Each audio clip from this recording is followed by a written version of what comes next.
बोला अशोक स्तंभ के शेर को लेके, पहले हनुमान जी का जो आप स्वभाव देखते थे, हनुमान जी की तस्वीर कितनी शांत स्वभाव की होती थी, अब जो इन्होंने बना दी है बड़ी खूंखार बना दी है। राम जी शांत स्वभाव से खड़े रहते थे, उनकी तस्वीर खूंखार बना दी है। इन्होंने हर चीज को जो है ऐसा बना दिया है, सिर्फ लड़ाई झगड़ा।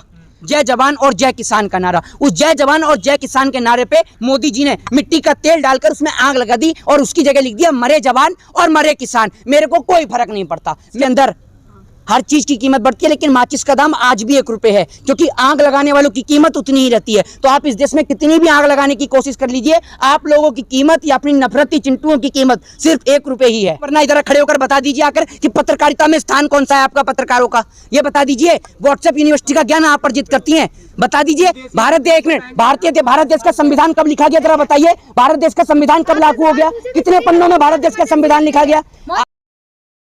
आपने बोला अशोक स्तंभ के शेर को लेके, पहले हनुमान जी का जो आप स्वभाव देखते थे, हनुमान जी की तस्वीर कितनी शांत स्वभाव की होती थी, अब जो इन्होंने बना दी बड़ी खूंखार बना दी है। राम जी शांत स्वभाव से खड़े रहते थे, उनकी तस्वीर खूंखार बना दी है। इन्होंने हर चीज को जो है ऐसा बना दिया है, सिर्फ लड़ाई झगड़ा लड़ाई झगड़ा। ये किसी धर्म, किसी जाति और किसी मजहब के बारे में कुछ नहीं जानते। इनका एक ही उद्देश्य है, सिर्फ देश के अंदर हिंसा फैलाने का। दूसरी बात ये कि अपने हर एक मुद्दों पर ये फेल रहते हैं। अभी अगर मैं हाल ही में बात कर लूं उदयपुर की, तो मैं आपको बता दूं कि उदयपुर के अंदर जो है, उदयपुर के राजस्थान के अंदर आपने देखा था कन्हैया लाल की जो हत्या हुई थी, उसको लेकर जो है कांग्रेस की सरकार ने वहां पर उनके दोनों परिवार के जो उसके जो दोनों बेटे हैं, उनके दोनों बेटों को जो है वो नौकरी ये दी गई है। ये मैं किसी सरकार की तारीफ नहीं कर रहा हूं, मैं आपको बता रहा हूं कि जो हकीकत की हिंदूवादी सरकार है उसमें और नकली हिंदूवादियों में क्या अंतर है, जो अपने आप को हिंदूवादी बता रहे हैं योगी आदित्यनाथ जी। आप मोदी जी को हिंदू नहीं मानते, जो बुद्ध रीति रिवाज से अशोक स्तंभ का उद्घाटन चाहिए उन्होंने हिंदू रीति रिवाज के अनुसार कर दिया, तो और कैसा हिंदू चाहिए आपको? अरे आप एक बात मुझे बताइए, सुन लीजिए, वो हिंदू रीति रिवाज से नहीं हुआ है, वो हिंदुओं का वोट पाने के लिए हुआ है, आप ये समझ लीजिए। और बात कर रहे हैं आप बुद्ध रीति रिवाज से, क्या बुद्ध क्या हिंदुओं से अलग है? क्या तो अलग है मेरे को नहीं, आप मुझे ये बताइए कि क्या बुद्धों को जो है सनातन धर्म का एक पार्ट नहीं बताया जाता है? तो हम सब लोग एक ही मानते हैं ऐसा, लेकिन वो नहीं मानते इस बात को। मैं आपसे क्या कह रहा हूं, हैं तो हम सब लोग एक ही। जब इस देश के अंदर एक बीफ खाने वाले को आप इस देश के अंदर ब्राह्मण बना सकते हैं, वसीम रिजवी जो बीफ खाया करता था उसको ये लोग नफरत फैलाने वाले लोग सिर्फ नफरत के कारण से ब्राह्मण बना सकते हैं, तो क्या आप इस देश के अंदर तमाम हिंदुओं को हिंदुओं का दर्जा नहीं दे सकते? इस सवाल का मुझे आप जवाब दे दीजिए। तो दूसरी बात नहीं, आप एक मिनट, आप मुझे बता दीजिए, अगर सब लोग हिंदू हैं तो आप मुझे ये बता दीजिए। और आपने बात करी ना कि हिंदुओं की ये तो हिंदुओं की हितैषी सरकार है, तो मैं आपको उसी का जवाब दे रहा हूं और आप ही के तरीके से दे रहा हूं। आप ये देख लीजिए, राजस्थान में कन्हैया लाल के दोनों बेटों को कांग्रेस ने सरकार के राहत के तहत नौकरी दे दी गई है। एक को कोष कार्यालय उदयपुर में कनिष्ठ सहायक का पद दिया गया है। अब बात कर लेते हैं योगी जी की। योगी जी के राज में जो है वो कमलेश तिवारी की आपने देखा किस तरीके से हत्या हुई, आज तक उसके परिजन जो है वो महरूम घूम रहे हैं, उनको कोई नौकरी नहीं दी गई है। और ये है आपकी हिंदू हितैषी सरकार। आप ये देख लीजिए, ये सिर्फ इस देश के अंदर हिंदुओं की हत्या करवाने के लिए, और आप ये डाटा उठा लीजिए, सबसे ज्यादा हिंदुओं की हत्या भारतीय जनता पार्टी के राज में हुई है। और उन हिंदुओं के अंदर मैं दलितों को भी ऐड करता हूं, ब्राह्मणों को भी ऐड करता हूं, शूद्र को भी, वैश्य को भी, क्षत्रिय को भी। मेरी नजर में सभी लोग हिंदू हैं जो दिवाली मनाते हैं, जो होली मनाते हैं, जो माँ काली की पूजा करते हैं, जो देवी देवताओं की पूजा करते हैं, वो सभी लोग हिंदू हैं। मोदी जी कोई भी काम करते हैं विवादों में जरूर। मोदी जी का काम ही विवाद है। मोदी जी का नाम बदल के, तो मोदी जी को नाम बदलने का बहुत शौक है, मोदी जी का दूसरा नाम विवाद कर देना चाहिए। ये विवाद ही उत्पन्न करते हैं। ये आए, एक तो इतने दिन बाद आए, और आने के बाद में आपने देखा सिर्फ आती विपक्ष को टारगेट कर लिया, आती टीएमसी की ममता बनर्जी के ऊपर ये आरोप प्रत्यारोपण करने लग गए, ठीक है ना। काली के पोस्टर को लेकर वहां पर जिसने फिल्म बनाई उस डायरेक्टर को, उस प्रोड्यूसर को, और जिस सिनेमा हॉल में फिल्म रिलीज हुई मोदी जी ने उसको चू तक नहीं किया, लेकिन ममता बनर्जी के पीछे पड़ गए। अरे भैया आप उसको करिए ना, आप अपने विदेश मंत्रालय के तहत उन पर कार्रवाई करवाइए, कार्रवाई क्यों नहीं कराते आप? मोदी जी तो बोलते नहीं ऐसी घटनाओं को लेकर, काली पे कैसे? अरे मोदी जी कैसे बोल देंगे, मोदी जी तो सिखों के हाथ चूम रहे हैं, मोदी जी बोलेंगे?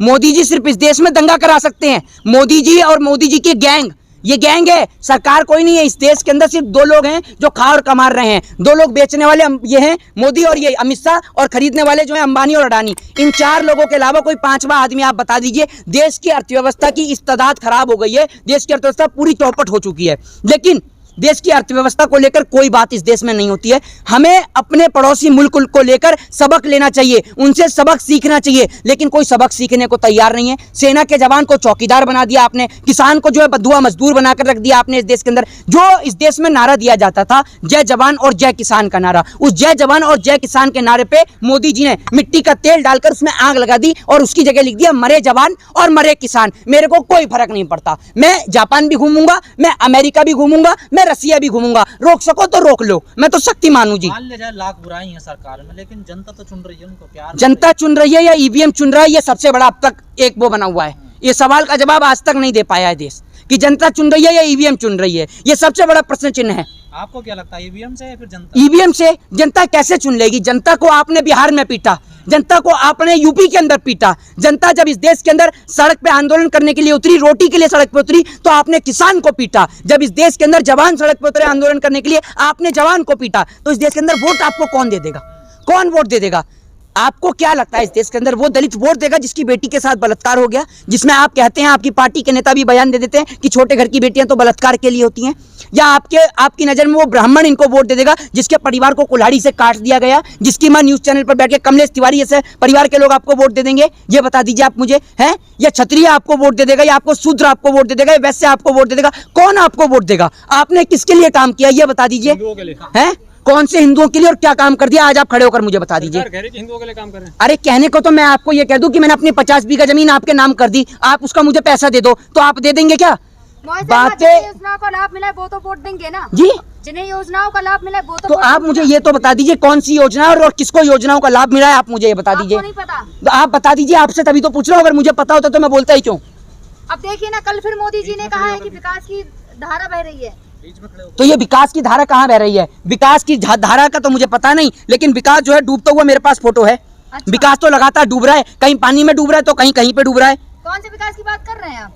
मैं तो सिर्फ एक ही विकास को अब तक मैंने देखा, और वो विकास दुबे जिसका एनकाउंटर हो गया। और कोई भी विकास है कि इस देश के अंदर बीजेपी में कोई नया प्रवक्ता आया हो तो विकास मैं समझ नहीं सकता। आपने भी पड़ोसी देश का जिक्र किया, कहा जा रहा है कि भारत में भी ऐसी स्थिति बन सकती है। भाई निश्चित तौर पे बन सकती है। आप मुझे एक बात बताइए, इस देश के अंदर मौलाना अब्दुल कलाम आजाद, ही इज मुस्लिम, ठीक है ना, he is Muslim but no Hindu hates him. वो कभी भी हिंदुओं से नफरत नहीं करते थे, मौलाना अब्दुल कलाम आजाद, जो कि हिंदू थे, ठीक है। दूसरी बात, अब एक नाम बता देता हूँ, Swami Vivekananda. Swami Vivekananda he is Hindu but no hates for Muslim. ये मुस्लिमों से कभी नफरत नहीं करते थे। तो मैं आपको बता दूं कि no religion is born to hate other.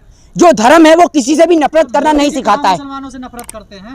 तो अगर मोदी जी मुसलमानों से नफरत नहीं करते हैं या मोदी जी की पार्टी नफरत नहीं करती है, तो ये जो सड़क पे जो कुतुब मीनारों पे चढ़ रहे हैं, जो ताजमहलों में घुस रहे हैं, ये कौन है? ये डोनाल्ड ट्रंप के भेजे हुए हैं, जो बाइडेन के भेजे हैं, किसके भेजे हुए लोग हैं ये लोग? और मैं आपको एक सवाल सुन लीजिए, एक सवाल का मैं आपको जवाब दे दूं। इस देश के अंदर हर चीज की कीमत बढ़ती है, लेकिन माचिस का दाम आज भी 1 रुपए है, क्योंकि आग लगाने वालों की कीमत उतनी ही रहती है। तो आप इस देश में कितनी भी आग लगाने की कोशिश कर लीजिए, आप लोगों की कीमत या अपनी नफरती चिंटुओं की कीमत सिर्फ 1 रुपए ही है। आज श्रीलंका में जो हालात है उसमें इमरजेंसी लग गई है आज। ये आप जो बात करी थी विकास के लिए, मैं आपको दिखा दूं, एक जगह डूबता विकास है, एक जगह तैरता हुआ विकास है, तो एक जगह जमीन में फंसता हुआ विकास है, और एक जगह हंसता हुआ विकास है। सबसे पहले आपको दिखाता हूँ डूबता विकास। अच्छा, ये देख लीजिए आपका डूबता हुआ विकास। ये तो बाढ़ से ये हाँ अभी दिखा रहा हूँ। प्राकृतिक तरह है। ये है, ये आपका तैरता विकास। ये भी मोदी जी ने प्राकृतिक आपदा है। सुन लीजिए। और ये आपका फंसता हुआ विकास। आप भी व्हाट्सएप यूनिवर्सिटी नहीं देख लीजिए, ये देखिए व्हाट्सएप की फोटो नहीं है, ये आपका फंसता हुआ विकास, और ये है आपका हंसता हुआ विकास। सबसे ज्यादा यही है विकास में। ये देख लीजिए अपना हंसता हुआ विकास, मिल लीजिए। यूनिवर्सिटी से पढ़ रहे हैं आप? किससे? अरे व्हाट्सएप यूनिवर्सिटी से आप पढ़ती हैं, वरना इधर खड़े होकर बता दीजिए आकर कि पत्रकारिता में स्थान कौन सा है आपका पत्रकारों का, ये बता दीजिए। व्हाट्सएप यूनिवर्सिटी का ज्ञान आप अर्जित करती हैं, बता दीजिए। एक मिनट, भारत देश का संविधान कब लिखा गया जरा बताइए। भारत देश का संविधान कब लागू हो गया? कितने पन्नों में भारत देश का संविधान लिखा गया? आप जानेंगी हैं? आप मुझे बताएंगी कि मैं व्हाट्सएप से पढ़ता हूँ? आप जैसे लोग मुझे बताएंगे कि मैं व्हाट्सएप से पढ़ता हूँ? मैं संविधान से पढ़ता हूँ, मैं संविधान से पढ़ता हूँ, कानून का छात्र हूँ। आपकी तरह नहीं कि क्या कहते हैं व्हाट्सएप को खोल के पढ़ूं और मोदी जी क्या कहते हैं और कब कहते हैं और किसके मन की बात कहते हैं और क्या मन की बात करते हैं वो मैं सुनूं।